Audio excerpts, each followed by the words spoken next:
No all'Italia senza le province perché per i cittadini significherebbe avere meno garanzie, meno opportunità, meno identità e meno vicinanza. Domani anche a Vicenza dunque Consiglio provinciale aperto per ribadire il no ad un paese che pretenda di fare a meno di enti assolutamente fondamentali per il governo del territorio.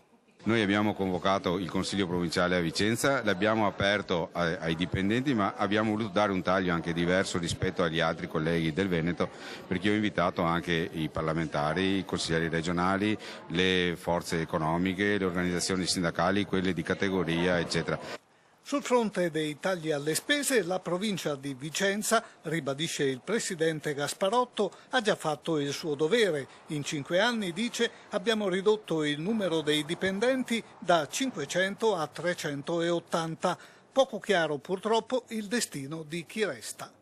Io sono anche sindaco del mio comune e dico sinceramente i comuni non hanno nessuna possibilità di assorbire del personale perché il vincolo del patto di stabilità e costo del personale logicamente non possono prendersi i dipendenti, quindi con ogni probabilità la maggior parte dei dipendenti andrà alle regioni che poi costeranno un 20% in più perché hanno contratti diversi.